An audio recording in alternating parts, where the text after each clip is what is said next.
Tapi yang mengejutkan adalah Darto berdiri di dekat kuali, mengenakan pakaian yang sama seperti malam terakhir ia hidup. Namun wajahnya bukan wajah manusia biasa.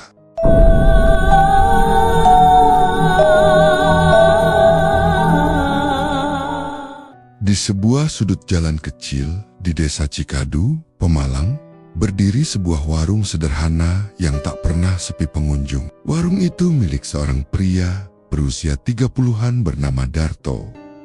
Dengan papan kayu reot bertuliskan "Nasi goreng Pak Darto", warung itu seolah tidak meyakinkan dari luar. Namun, setiap malam, belasan bahkan puluhan orang rela antre untuk mencicipi nasi gorengnya. Tak hanya warga desa Cikadu, pengunjung warung ini datang dari berbagai daerah. Bahkan ada yang dari luar kota. Mereka bilang, nasi goreng Pak Darto memiliki rasa yang berbeda.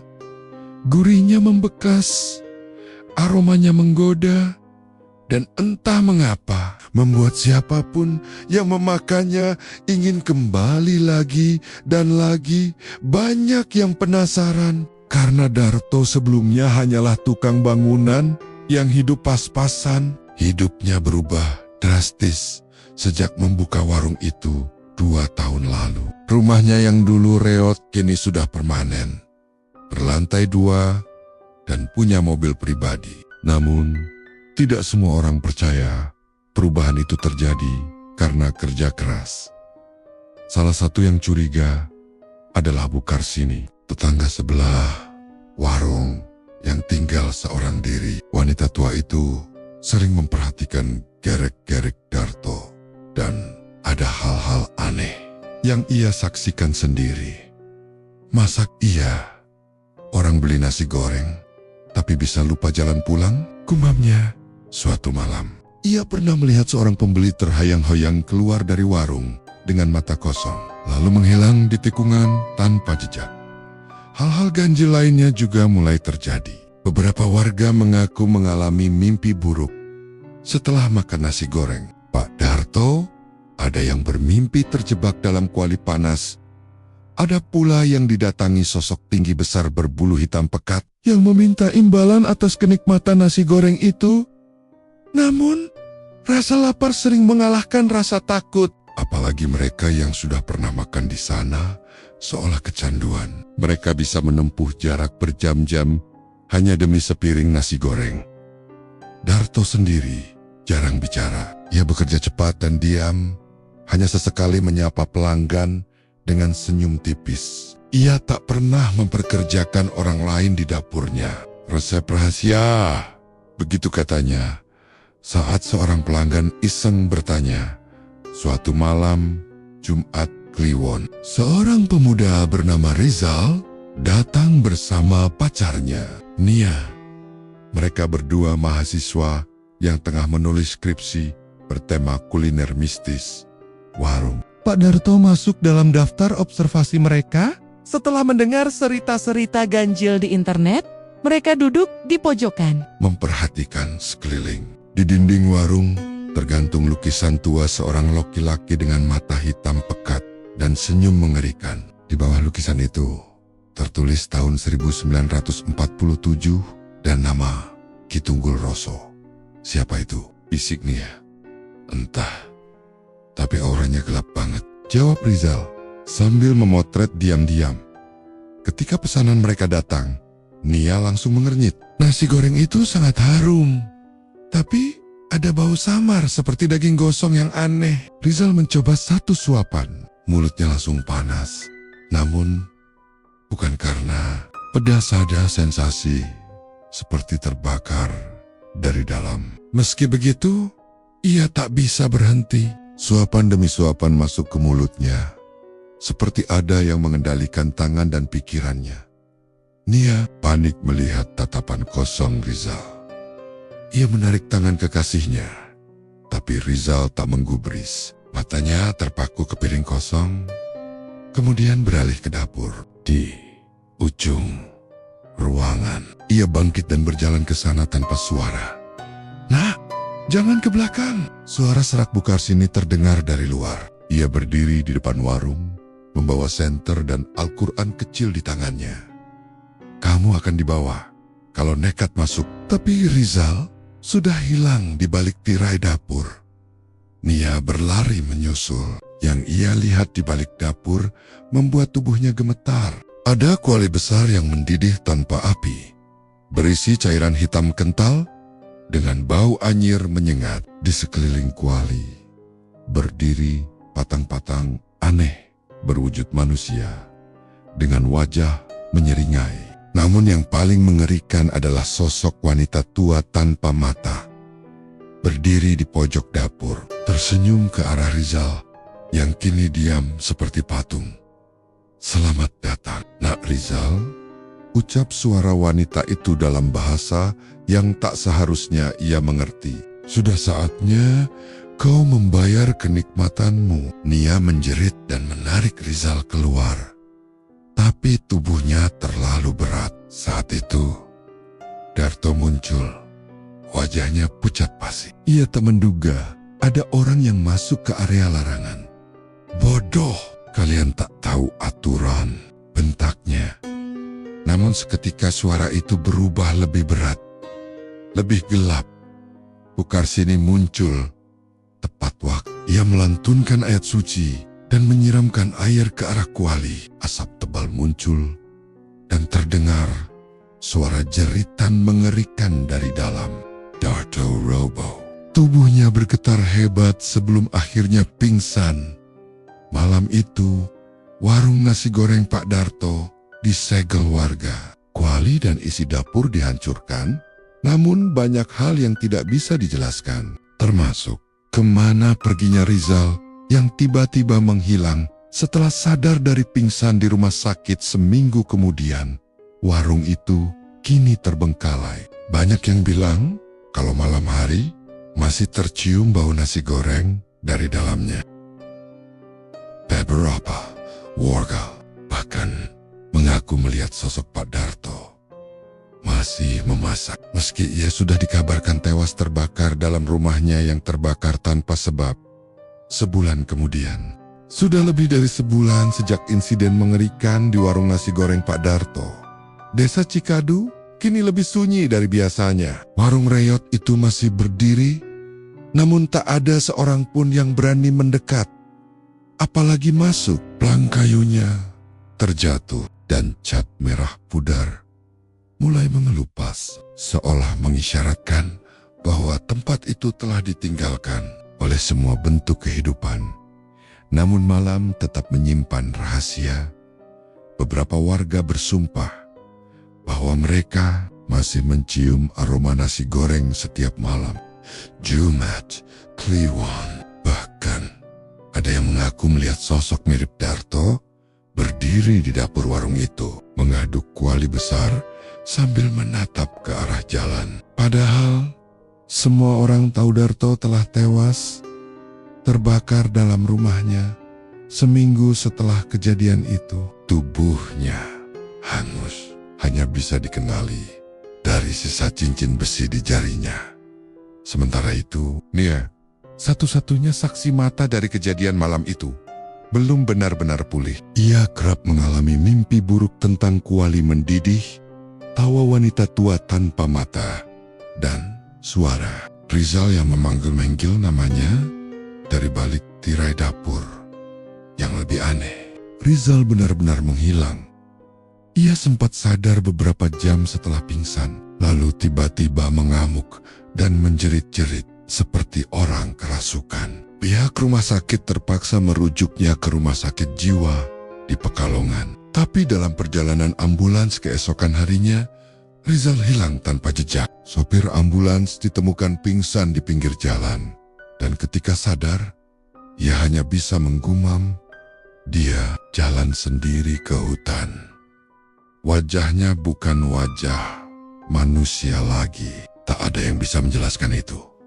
Di tengah kekacauan tersebut, Bukarsini diam-diam mendatangi seorang tokoh tua yang dikenal sebagai Mbah Kromo, seorang dukun sepuh yang tinggal di lereng Gunung Slamet. Mbah Kromo dikenal punya ilmu tua ilmu yang bahkan membuat para dukun muda segan bicara di depannya.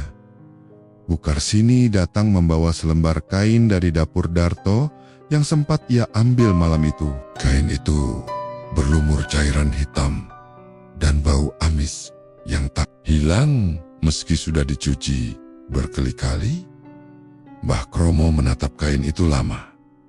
Ini bukan darah biasa, gumamnya lirih. Ini cairan dari dunia bawah, cairan pemanggil arwah. Bu Karsini terdiam, tubuhnya menggigil. Ada makhluk tua yang dia benggangkan. Bukan jin biasa. Ini semacam leluhur hitam yang dikurung ratusan tahun. Ki Tunggul Roso, nama itu kembali disebut, nama yang tertera dalam lukisan tua di warung Darto. Mbah Kromo melanjutkan, Ki Tunggul Roso dulu adalah manusia sakti yang haus kekuasaan. Ia mengorbankan murid-muridnya sendiri dalam kuali besi agar mendapatkan hidup abadi. Tapi tubuhnya meledak dan arwahnya dikurung dalam kuali yang sama. Kuali itu kini di tangan Darto. Lalu, sekarang suara Bu Karsini bergetar. Sudah terlambat, jawab Mbah Kromo. Ia telah bebas, tapi belum utuh. Ia butuh jiwa-jiwa baru. Mungkin Rizal telah menjadi jembatan. Sementara itu, di sudut lain Pemalang, Nia mulai mendapatkan penglihatan aneh. Ia melihat Rizal dalam mimpinya, duduk di bawah pohon beringin besar. Wajahnya pucat, dan matanya tak lagi bulat melainkan kosong, dan dalam seperti lubang. Dalam mimpi itu, Rizal selalu mengatakan kalimat yang sama. Kembali ke warung. Kuali belum penuh. Setiap kali terbangun, Nia mendapati bantalnya basah oleh darah dari hidung. Dan tubuhnya penuh lebam seperti baru dipukul. Ia mulai percaya bahwa ini bukan sekadar trauma suatu malam. Karena dorongan yang tak bisa ia tahan, Nia nekat kembali ke desa Cikadu. Ia membawa kamera, senter, dan lembaran doa dari ustaz tempat ia berobat. Ia ingin merekam semuanya agar orang-orang tahu bahwa tempat itu masih menyimpan bahaya. Warung itu terlihat lebih gelap dari biasanya. Rumput liar tumbuh di sekelilingnya, dan di udara ada aroma terbakar yang samar. Dengan tangan gemetar, Nia masuk ke dalam warung. Langkah demi langkah membawa ia ke bagian dapur. Tirai kain yang dulu menghalangi pandangan ke kuali, kini sudah robek. Namun, kuali itu masih ada, dan yang membuatnya hampir menjerit adalah kuali itu masih mendidih. Padahal tak ada api di bawahnya. Cairan hitam kental menggelegak, dan dari dalam cairan itu, perlahan muncul bayangan wajah. Wajah Rizal. Nia terdiam, tubuhnya membatu. Rizal, suaranya lirih. Tiba-tiba, cairan itu menyembur ke arah Nia, membentuk tangan berwujud kabut hitam yang menyambar bahunya. Nia terjatuh, pingsan. Ia terbangun di tengah hutan. Sekelilingnya gelap dan dingin. Suara-suara aneh berbisik di telinganya. Dan di kejauhan, ia melihat Darto dengan tubuh terbakar, berdiri membawa nampan berisi nasi goreng yang berasap. Tapi nasi itu bukan nasi biasa. Warnanya merah darah dan aromanya amis seperti daging busuk. Cicipi, Nia, bisik Darto dengan suara dua lapis. Suara manusia dan suara makhluk lain dari balik pepohonan. Muncul sosok-sosok berkepala manusia, namun tubuhnya seperti babi, anjing, dan ular. Mereka mendekat, merangkak, menjilat tanah, dan mengelilingi Nia. Menjerit sekuat tenaga.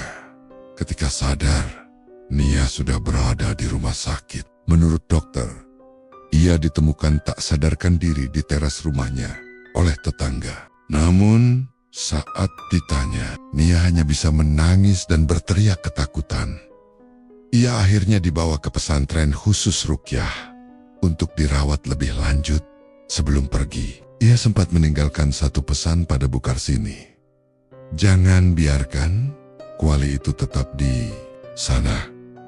Kalau tidak dihancurkan, akan datang yang lebih banyak, yang lebih lapar. Mereka tidak hanya akan memakan nasi goreng itu, tapi kita semua, Desa Cikadu, kini terisolasi. Banyak warga memilih pindah. Pemerintah setempat memasang garis polisi di sekitar warung, tapi tak ada yang berani menyentuh kuali itu.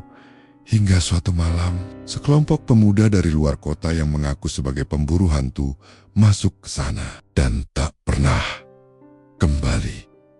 Keesokan harinya, warung itu terbakar sendiri. Lagi-lagi tanpa sebab, tapi dari antara puing-puing api, warga melihat kuali itu tetap utuh, tidak meleleh, tidak rusak, dan masih mendidih. Malam turun pelen-pelen di atas desa Cikadu. Kabut tipis menggantung rendah, menutupi jalan-jalan tanah yang sunyi. Sejak kejadian demi kejadian aneh terjadi di warung Pak Darto, kehidupan di desa itu berubah drastis. Banyak warga memilih pindah. Beberapa lainnya memilih bungkam, hidup dengan was-was, dan menjaga jarak dari warung terkutuk itu. Tapi tidak semua orang bisa lepas dari jerat kutukan. Apalagi mereka yang tanpa sadar telah bersentuhan dengan perjanjian darah yang pernah dibuat oleh Darto, perjanjian kuno yang tidak hanya menyeret jiwanya, tetapi juga membuka pintu untuk sesuatu yang jauh lebih gelap dari sekadar pesugihan. Biasa, di tempat jauh, rapat para penjaga lama di puncak Gunung Slamet. Di sebuah gubuk tua yang tak terjamah siapapun, 4 lelaki tua duduk mengelilingi api kecil. Mereka bukan orang biasa. Mereka adalah para penjaga perjanjian tua.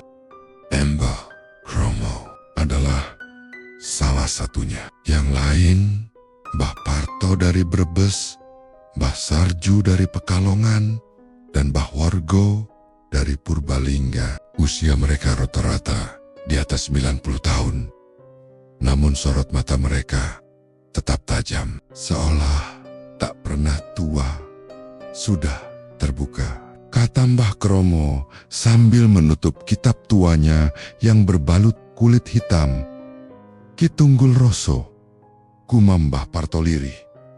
Aku kira arwahnya sudah ditenangkan, tapi ternyata hanya ditidurkan. Dan Darto membuka segelnya. Sambung Mbah Wargo, menghela napas panjang. Melalui kuali itu, kita harus mengikat ulang perjanjian darahnya, ujar Mbah Kromo. Atau desa itu akan jadi tumbal massal. Mereka tahu, untuk mengikat ulang perjanjian, mereka butuh darah keturunan langsung dari Darto. Masalahnya, Darto sudah mati. Atau begitulah yang mereka kira. Di rumah ruqyah, mimpi berdarah, Nia sementara itu. Di pesantren tempat Nia dirawat, kondisinya tak membaik. Ia semakin sering berteriak saat tidur, tubuhnya penuh luka gores yang muncul sendiri. Dan kata-kata yang ia ucapkan mulai menggunakan bahasa Jawa kuno yang tak ia mengerti. Setiap malam, ia bermimpi berjalan menyusuri lorong gelap yang dipenuhi bau nasi gosong dan darah. Di ujung lorong selalu ada kuali besar yang mendidih, dan di atasnya Darto berdiri sambil tersenyum. Tapi kali ini Darto berbicara langsung padanya. Kamu pemuka, bukan penutup. Darahmu telah jatuh ke dasar kuali. Sekarang kamu bagian dari kami. Nia terbangun dengan tubuh gemetar. Dan ketika ia melihat tangannya, ada luka berbentuk lingkaran mirip seperti simbol kuno yang ia lihat di tirai dapur warung dulu. Kembali ke desa Cikadu, Mbah Kromo dan 3 penjaga lain datang ke desa Cikadu dengan satu tujuan, mengikat kembali perjanjian darah dan menyegel kuali Kitunggul Roso untuk selamanya. Mereka membawa peralatan yang tak biasa keris tua, kendi berisi air dari 7 sumber mata air, dan kitab tua bertuliskan bahasa Sansekerta. Mereka mendatangi warung malam hari, tepat di malam Jumat Kliwon. Warga hanya berani mengintip dari kejauhan, tidak ada yang berani ikut. Sesampainya di warung, mereka menemukan kuali itu masih utuh dan mendidih, meski tempat itu sudah hangus terbakar. Tapi yang mengejutkan adalah Darto berdiri di dekat kuali, mengenakan pakaian yang sama seperti malam terakhir ia hidup. Namun wajahnya bukan wajah manusia biasa. Kulitnya kehitaman, matanya memerah, dan tubuhnya tampak lebih tinggi serta lebih kurus. Darto sudah tidak ada. Gumam Mbah Kromo yang berdiri di sana hanyalah wadah jasad yang dirasuki oleh Kitunggul Roso. Darto atau entitas itu menatap mereka dengan senyum menghina. Kalian datang terlambat. Para penjaga tua sudah banyak yang mencicipi kenikmatan kuali ini. Jiwa-jiwa mereka milikku sekarang. Mbah Parto maju, menghunus keris. Ia mulai membacakan mantra penutup darah. Tapi tiba-tiba angin kencang berputar di sekitar warung. Dan dari dalam kuali muncul makhluk-makhluk kecil berwajah manusia, namun tubuhnya seperti lele, melompat ke tanah dan melolong. Pertarungan terjadi. Para penjaga berusaha menahan serangan makhluk-makhluk itu sambil menjaga agar kuali tidak meledak. Sementara itu, Mbah Kromo mendekati kuali dan menorehkan jari tangannya ke pinggirnya. Darahnya menetes dan mulai membentuk pola segel kuno. Darah penjaga melawan darah pesugihan, teriaknya. Pilih siapa yang akan bertahan. Tiba-tiba, Nia muncul dari kegelapan. Entah bagaimana ia sampai ke sana, tubuhnya seperti dikendalikan oleh sesuatu. Matanya kosong, dan di lengannya, simbol darah berbentuk lingkaran itu menyala terang.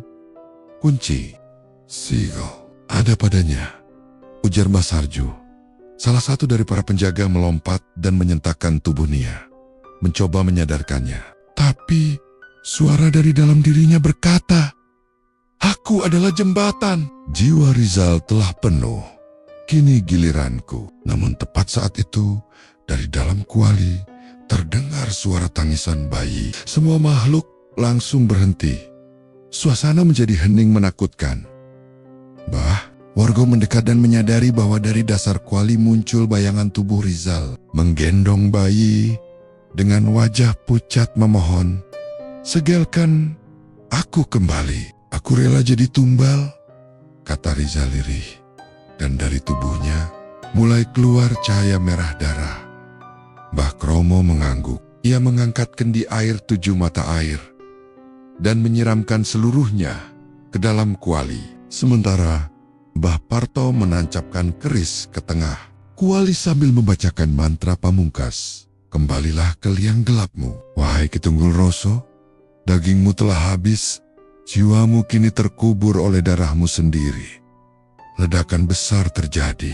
Angin seperti puting beliung menyapu seluruh warung. Kuali itu akhirnya pecah dan dari dalamnya arwah-arwah yang terperangkap beterbangan ke langit malam satu persatu lenyap. Tubuhnya roboh, napasnya berat. Tapi ia sadar. Darto, jasadnya hancur menjadi debu hitam. Tertiup angin terakhir dari Kanang Slamet. Setelah perang keesokan harinya, warga mendapati warung Pak Darto benar-benar lenyap. Yang tersisa hanyalah tanah hitam, gosong, dan puing-puing. Kuali tua yang pecah berkeping. Para penjaga kembali ke tempat masing-masing, membawa kembali kitab dan benda-benda pusaka mereka. Tapi sebelum berpisah, Mbah Kromo berkata pada Nia, "Kamu tidak sepenuhnya lepas. Jika kau bermimpi tentang kuali itu lagi, jangan dekati. Karena yang tersegel bisa bangkit jika dipanggil kembali. Nia hanya mengangguk pelan. Di malam yang sama, jauh di luar desa, di sebuah kota kecil, seorang pria membuka warung nasi goreng di pinggir jalan. Warungnya sepi, tapi malam itu seorang pria tua datang dan memberikan sebuah kuali bekas yang ia temukan di pasar barang loak. Katanya, "Ini bikin dagangan laris." Katanya, pria itu tertawa dan menerima kuali itu tanpa tahu apa yang baru saja ia bawa pulang. Malam merangkak lambat di sebuah kota kecil bernama Komal. Sekitar 1 jam perjalanan dari desa Cikadu. Di tepi jalan raya yang sering dilalui truk dan mobil-mobil malam, berdirilah sebuah warung baru. Warung itu masih sangat sederhana, atap seng, lampu remang-remang, dan hanya ada 2 meja plastik panjang dengan bangku dari bambu. Namun, ada satu hal yang mencuri perhatian. Di dapur terbuka di belakang warung, terlihat sebuah kuali besi besar, tua, berkarat di bagian luar, tapi menghitam, mengkilap di dalamnya. Pemilik warung itu bernama Paijo, seorang perantau dari Kebumen yang merantau ke Komal untuk memulai hidup baru setelah gagal di kota. Paijo mendapat kuali itu dari seorang pria tua di pasar barang loak di Tegal. Pria itu memberikannya secara gratis, hanya berkata, "Kalau kamu bisa rawat dia, dia akan membuatmu kaya." Paijo yang awalnya menganggap itu lelucon, tak berpikir panjang. Ia angkut kuali itu ke warungnya dan mulai berjualan nasi goreng setiap malam. Hari pertama hanya ada 1 pelanggan. Hari kedua 4 orang. Tapi sejak hari ketiga, warungnya langsung ramai. Rasa yang membuat ketagihan entah bagaimana. Nasi goreng Paijo memiliki rasa yang luar biasa. Gurihnya seimbang. Aroma bakarnya kuat namun lembut. Dan paduan bumbu serta kecapnya membuat lidah seolah menari. Padahal, Paijo sendiri bingung. Ia tidak pernah berubah resep. Tapi sejak memasak dengan kuali besi itu, rasa nasi gorengnya jauh lebih nikmat. Dan lebih aneh lagi, ia tidak pernah kehabisan nasi. Bahkan jika hanya membawa 5 liter beras, ia bisa memasak hingga 50 porsi. Kuali itu seolah selalu penuh. Awalnya Paijo menganggap itu berkah. Tapi setelah seminggu, kejadian aneh mulai terjadi. Seorang pelanggan yang datang 2 malam berturut-turut ditemukan meninggal. Di rumahnya wajahnya pucat dan matanya membiru. Seorang lainnya kehilangan suara, dan ada seorang bocah kecil yang setelah makan di warung itu tidak bisa berhenti tertawa histeris. Orang tuanya terpaksa membawanya ke orang pintar. Namun anehnya, orang-orang tetap datang, seperti ada kekuatan yang menarik mereka. Mimpi Paijo, perintah dari dalam kuali. Suatu malam, Paijo bermimpi sedang memasak nasi goreng di warungnya. Tapi saat ia mengaduk kuali, dari dalam muncul mata merah menyala. Lalu suara berat terdengar. "Sudah waktunya, Paijo. Kau telah menikmati hasilnya. Sekarang beri aku jiwa." Paijo terbangun dalam keadaan keringat dingin. Ia mengabaikan mimpi itu dan tetap membuka warung seperti biasa. Tapi malam itu, ada seorang anak jalanan yang meminta nasi goreng. Paijo, yang biasanya pelit, tiba-tiba tersenyum dan berkata, "Gratis, Dek. Makanlah sepuasnya." Setelah anak itu makan, Paijo melihat asap hitam mengepul dari mulut si bocah. Anak itu tertidur di bangku warung, lalu tak pernah bangun lagi. Tubuhnya ditemukan pagi harinya dalam keadaan membusuk. Meski malam itu udara sangat dingin, Nia dan Mbah Kromo kembali bertindak di tempat lain. Nia yang masih dirawat dalam terapi ruqyah mulai kembali bermimpi tentang kuali. Tapi kali ini bukan lagi dapur Darto yang ia lihat. Ia melihat warung lain di Tempot Lane dan seorang pria yang berbeda sedang memasak dengan penuh semangat. Dalam mimpinya, suara Rizal terdengar. Kutukan belum selesai. Dia berpindah. Hentikan sebelum lebih banyak tumbal. Nia segera menghubungi Mbah Kromo. Mbah tua itu sudah menyiapkan dirinya sejak kuali itu pecah. Ia tahu roh Ki Tunggul Roso tidak bisa dihancurkan. Sepenuhnya ia akan selalu mencari wadah baru. Dan jika seseorang tak sadar telah membuka jalan, roh itu akan menumpang lalu menuntut jiwa. Mbah Kromo memusatkan batinnya dan melacak energi kuali. Tak lama kemudian, ia tahu, Komal, di sanalah kuali itu kini berada. Malam penyergapan malam itu, Mbah Kromo dan Nia menumpang mobil Colt tua menuju Komal. Mereka tiba sekitar pukul 11 malam. Saat warung Paijo sedang ramai-ramainya, mereka duduk di kursi paling pojok, memesan 2 porsi nasi goreng. Begitu mencium aromanya, Nia langsung tahu, ini bau yang sama bau darah, abu, dan daging yang terbakar. Ya, ingin muntah, tapi menahan diri. Sementara itu, Mbah Kromo memperhatikan kuali dari jauh. Paijo melihat mereka. Sekilas, ia merasa ada yang aneh. Matanya bertemu dengan Mbah Kromo. Dan saat itu pula, kuali tiba-tiba bergejolak sendiri. Karen. Di dalamnya mendidih tanpa api.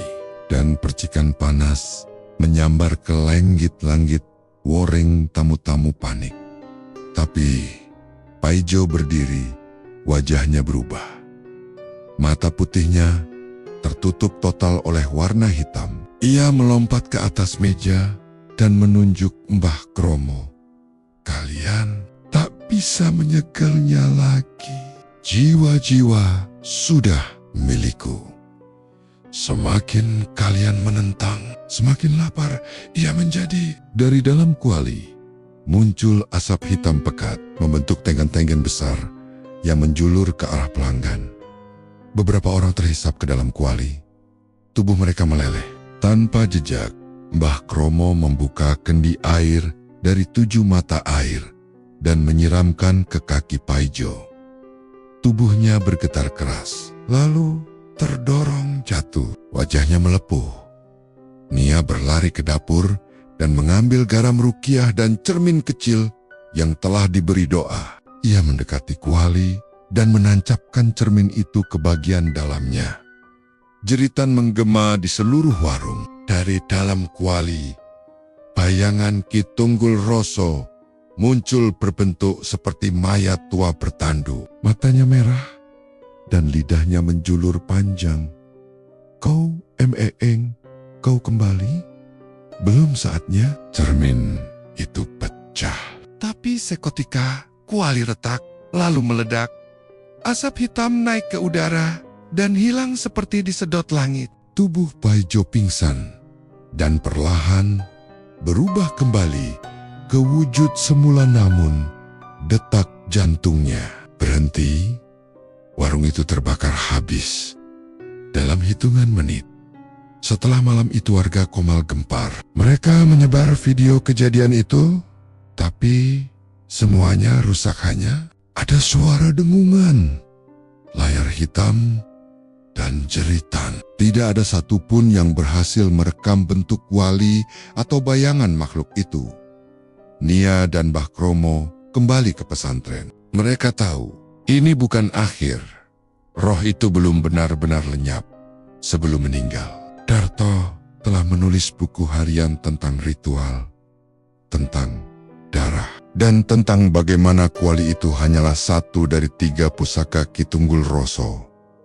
Kuali darah hanyalah pintu pertama, tulisnya. masih ada pisau lidah dan topeng warisan. Siapapun yang memilikinya akan jadi pewaris kekuasaan Ki Tunggul Roso. Angin gunung menghembus pelan, membelai pukek-pukek pohon pinus di sekitar lereng Gunung Slamet. Kabut turun seperti tirai sunyi, menyelimuti gubuk kayu tua tempat Mbah Kromo menetap sejak muda. Di dalam gubuk yang penuh buku tua, dupa, dan kendi. Tanah liat itu. Suasana malam seperti menahan napas setelah insiden di warung Komal yang membawa korban jiwa lagi. Mbah Kromo tahu, kuali kutukan hanya permulaan. Dari buku harian Darto yang berhasil ditemukan di bawah lantai warung lamanya, tertulis jelas bahwa Ki Tunggul Roso meninggalkan 3 pusaka dalam perjanjian pesugihannya. Kuali darah, simbol lapar, dan tumbal pisau lidah, alat pemutus kemanusiaan topeng warisan. Jubah identitas yang menyamar dalam dunia manusia kuali darah telah dihancurkan, tapi jejak gelap tak akan hilang begitu saja. Kini, pusaka kedua pisau. Lidah sudah mulai bangkit dari tidur panjangnya. Suara tanpa sumber di desa. Kali Langkap di sebuah desa kecil bernama Kali Langkap. Sekitar 15 km dari Cikadu, warga mulai resah. Seorang pemuda bernama Dedi yang bekerja sebagai tukang jagal di pasar mulai mengalami perubahan perilaku. Biasanya pendiam dan santun, kini ia menjadi kasar, suka memaki, bahkan berani mengutuk ibunya sendiri tanpa alasan. Yang lebih mengerikan, setiap kata-kata kotor yang keluar dari mulut Dedi menjadi kenyataan. Ia pernah memaki seorang tukang parkir di pasar dengan kalimat, "Pisu sekalian lu!" Dan si tukang parkir bener-bener kehilangan suara keesokan harinya. Orang-orang mulai takut. Mereka menjauhi Dedi, tapi sekaligus tidak berani melawannya. Desas-desus pun menyebar. Konon Dedi menemukan sebilah pisau pendek bersarung kain hitam di reruntuhan bangunan tua bekas rumah seorang dalang kuno. Pisau itu ia temukan tanpa sengaja saat membersihkan rumput di belakang rumah. Sejak saat itu, ia mulai bermimpi berbicara dengan sosok tinggi berjubah hitam dan bertanduk suara berat. Sosok itu selalu berkata, "Tajamkan lidahmu, maka dunia akan tunduk padamu." Pertemuan kembali, Nia, Mbah Kromo. Dan peringatan kitab tua Nia kembali menemui Mbah Kromo.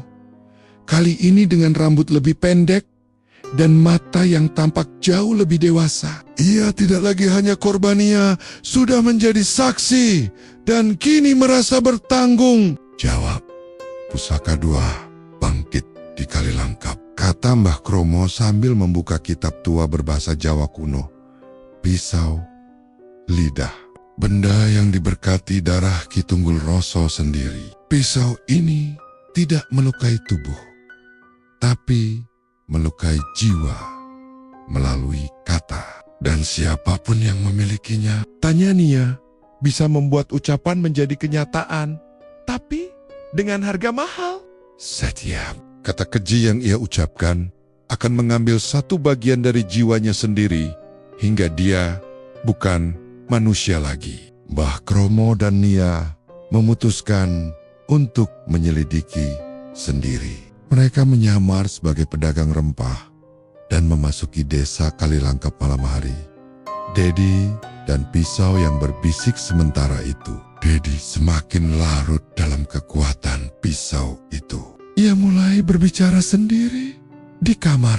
Setiap malam, ia duduk menatap pisau. Itu yang tergeletak di atas sajadah penuh darah ayam. Kadang pisau itu mengeluarkan suara, bukan dari benda itu, tapi dari dalam kepalanya. Kata adalah kekuasaan. Kau bisa kutuk siapa saja, tak perlu membunuh, cukup ucapkan. Dedi menguji pisau itu dengan mencaci seorang ustaz tua di masjid. Berkata, "Patah kakinya aja, biar nggak datang lagi." 2 hari kemudian, Ustaz itu jatuh dari tangga dan kakinya patah. Dedi mulai tersenyum puas. Setiap malam, tubuhnya terasa lebih kuat. Tapi wajahnya perlahan berubah, matanya menghitam. Lidahnya memanjang saat marah. Dan ia kini sering meneteskan darah dari telinga. Ibunya, Bu Murni, menangis diam-diam. Ia menyadari anaknya bukan lagi Dedi yang dulu. Tapi setiap kali ia mencoba menyembunyikan pisau itu, tangannya terbakar sendiri. Puncak teror.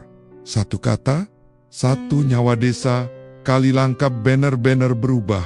Warga menjadi bisu karena takut salah bicara. Bahkan anak-anak kecil pun tidak berani bermain. Di luar puncaknya, Dedi mengutuk seorang perempuan muda yang menolak cintanya.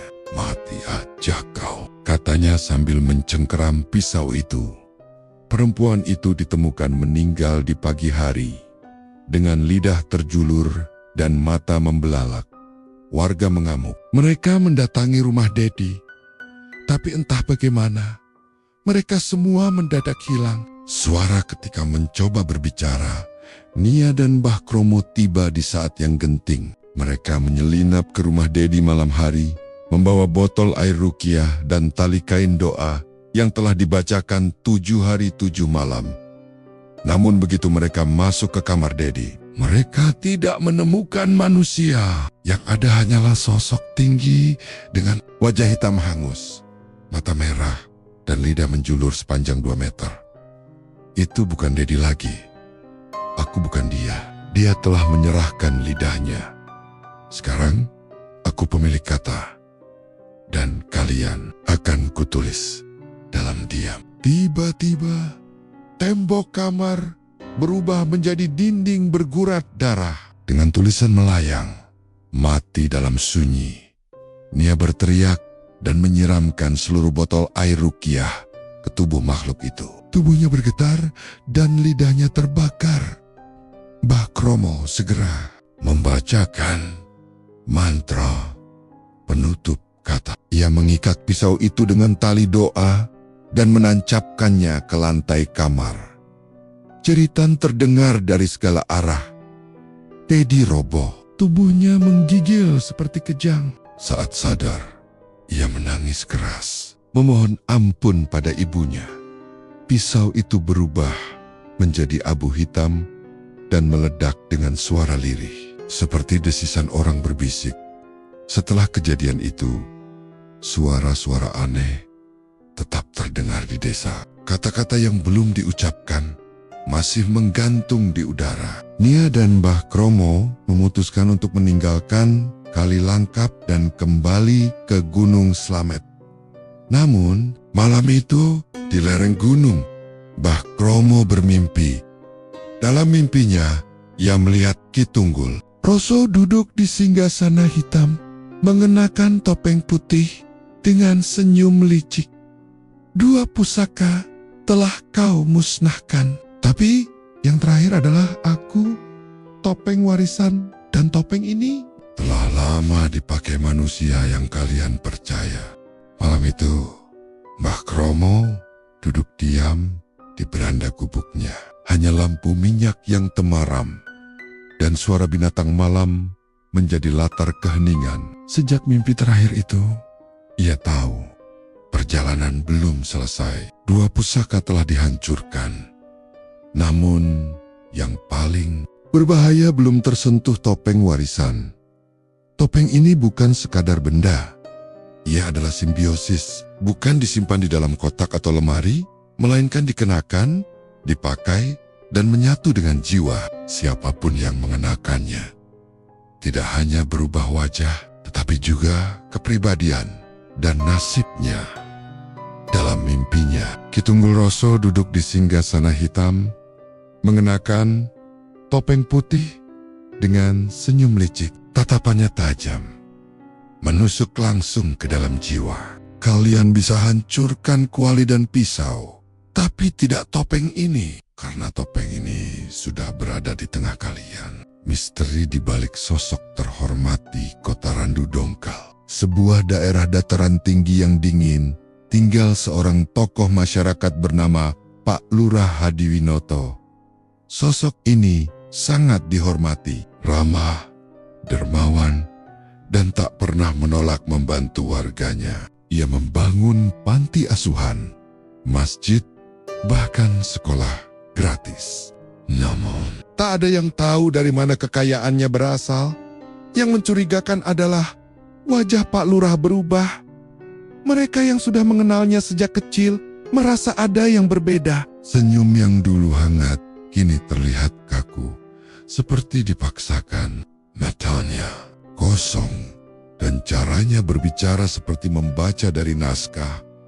Tapi anehnya, tidak ada satupun foto masa kecilnya yang ditemukan. Bahkan dalam dokumentasi desa pun, nama Hadiwinoto baru muncul dalam catatan beberapa tahun terakhir.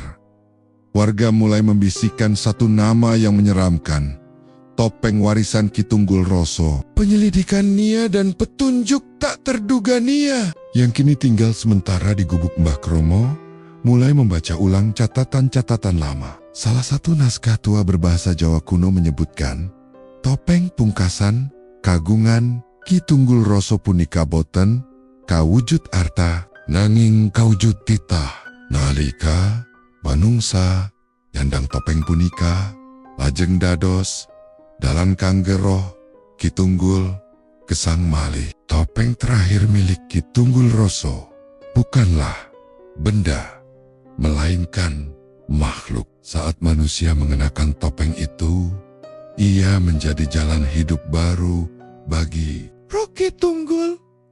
Nia tertegun membaca kalimat berikutnya. Topeng warisan hanya bisa dikenali oleh satu hal, cermin arwah. Cermin ini adalah satu-satunya Nia, peninggalan dari para penolak pesugihan di masa silam. Ia memantulkan wajah asli jiwa, bukan wajah fisik. Nia dan Mbah Kromo pun memutuskan menyusup ke randu dongkal, membawa cermin arwah peninggalan tua yang telah lama disegel dalam peti batu di dasar sumur tua di Gunung Slamet. Pertemuan dengan Pak Lurah mereka menyamar sebagai jurnalis dari Jakarta yang sedang meliput kegiatan sosial. Saat bertemu Pak Lurah, ada sesuatu yang sangat jelas dirasakan Nia. Dingin. Senyum pria itu seolah diukir, bukan berasal dari dalam hati. Suaranya dalam, lambat, dan matanya menatap terlalu lama. Tapi, aroma terlalu ramah. Saat Nia melihat wajah Pak Lurah di cermin arwah yang sengaja ia simpan di dalam tas, pantulan wajah pria itu tidak terlihat. Yang tampak hanyalah topeng putih dengan senyum menyeringai dan mata merah yang menyala tajam. Nia gemetar. Ia menyadari sesuatu. Pak Lurah bukan hanya pemakai topeng, ia adalah topeng itu sendiri. Rahasia lorong di balik rumah dinas malam hari. Nia dan Mbah Kromo menyelinap ke rumah dinas Pak Lurah. Di ruang belakang yang terkunci rapat, mereka menemukan lorong bawah tanah. Lorong itu penuh dengan lukisan wajah manusia. Semuanya menangis. Dan di ujung lorong berdiri altar batu dengan topeng putih yang tergantung di dinding, berdarah dan berdenyut seperti daging hidup. Namun, saat mereka mencoba menyentuhnya, suara Pak Lurah terdengar di belakang mereka. Kalian menemukan rumahku, tapi kalian terlambat. Sudah ada banyak yang memakai wajah ini. Banyak yang hidup karena topeng ini. Pak Lurah melangkah mendekat, tapi wajahnya perlahan mengelupas. Dan di baliknya muncul wajah-wajah, lain wajah. Anak kecil, wanita tua, pemuda, bahkan wajah Rizal. Semuanya bertumpuk. Aku adalah semua yang kau kenal. Aku bukan satu orang, aku banyak. Pertarungan jiwa Mbah Kromo mulai membaca mantra penutup warisan jiwa. Tapi suara Pak Lurah berubah. Gemanya memenuhi lorong. Kalian pikir ini tentang warung dan pesugihan? Ini tentang keabadian, tentang menghindari kematian, dengan memakai wajah kalian. Dari tembok, tangan-tangan muncul, menarik tubuh Nia dan Mbah Kromo. Cermin arwah jatuh ke lantai, memantulkan bayangan mereka. Namun, Nia melihat wajah dirinya sendiri, perlahan menghitam. Topeng itu berusaha menempel padanya, menanamkan warisan baru. Dalam kepanikan, Nia mengambil keris, sisa pusaka kuali darah, dan menancapkannya ke topeng putih di dinding. Jeritan mengerikan bergema, dinding retak, altar runtuh, topeng meleleh, menjadi darah. Pak Lurah menjerit, tubuhnya mengecil, wajahnya berubah tanpa henti, lalu meledak menjadi debu putih. Setelah kejatuhan topeng pagi itu, warga Randu Dongkal menemukan rumah Pak Lurah sudah hancur terbakar.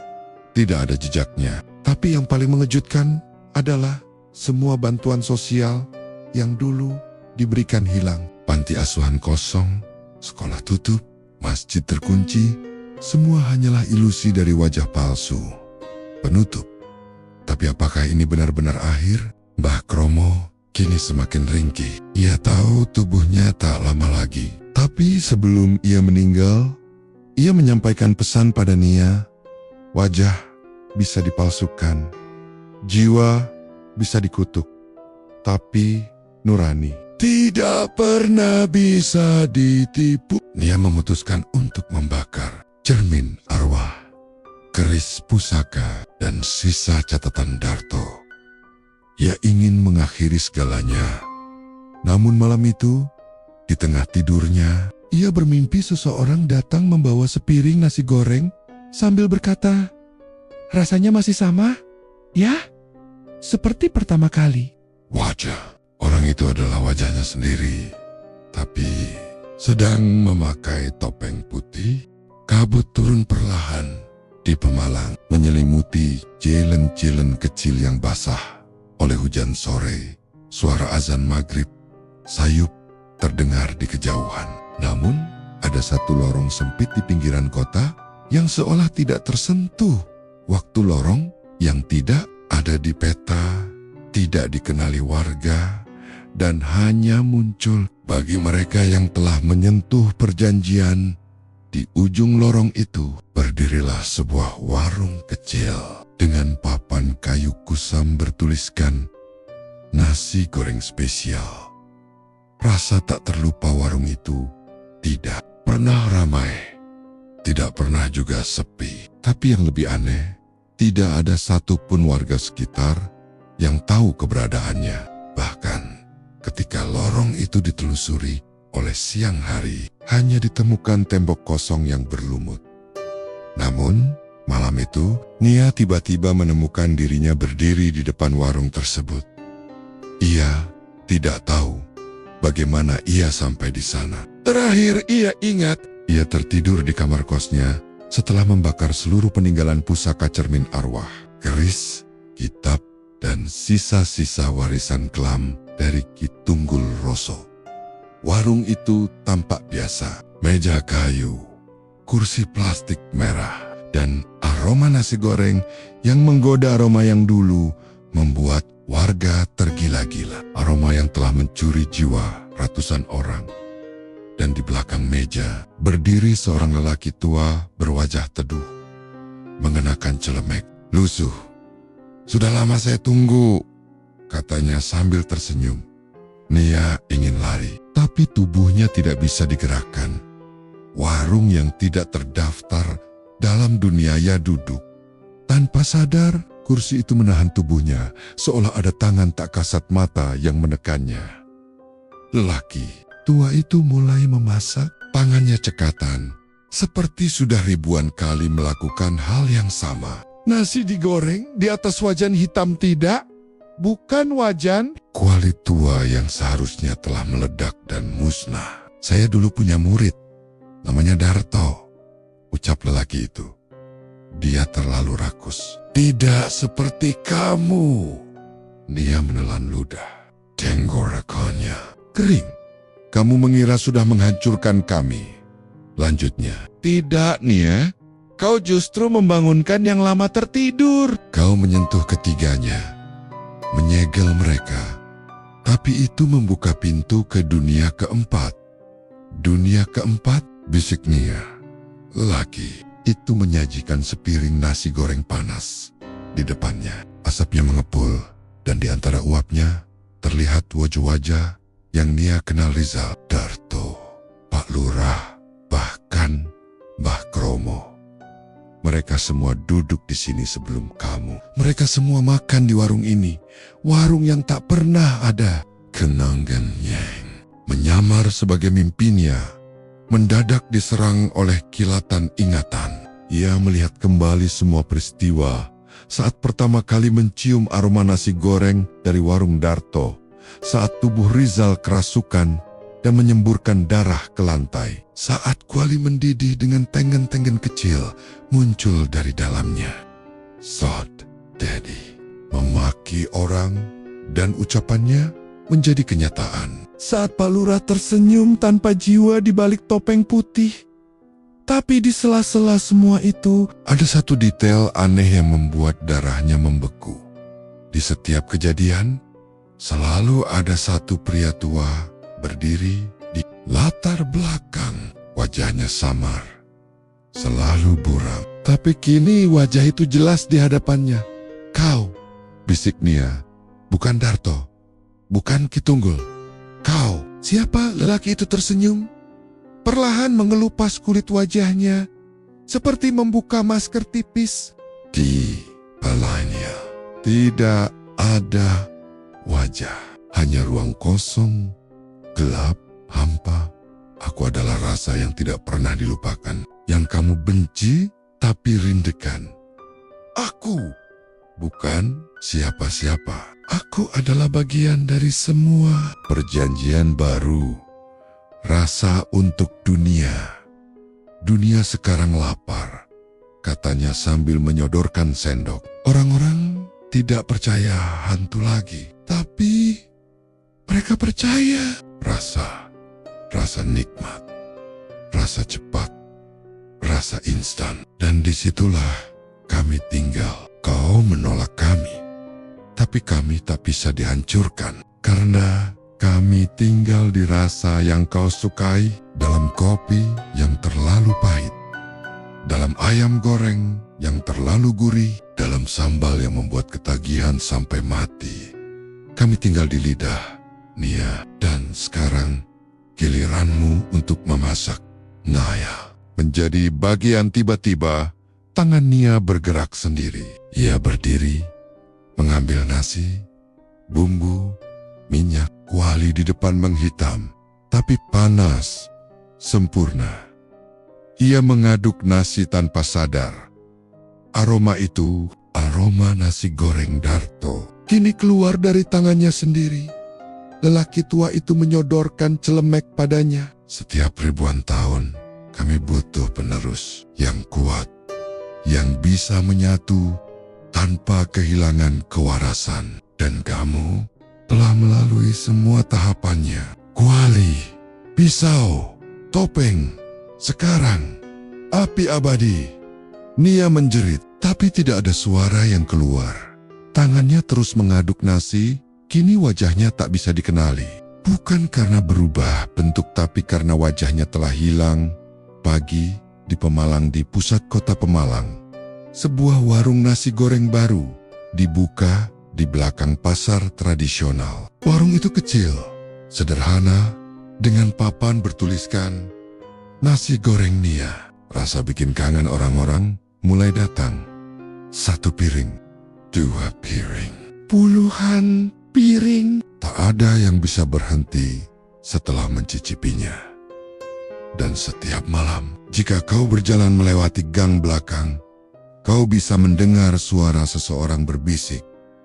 Rasanya tak pernah berubah. Dan jika kau nekat melihat ke dapur warung itu, kau akan melihat seorang perempuan muda memasak tanpa wajah.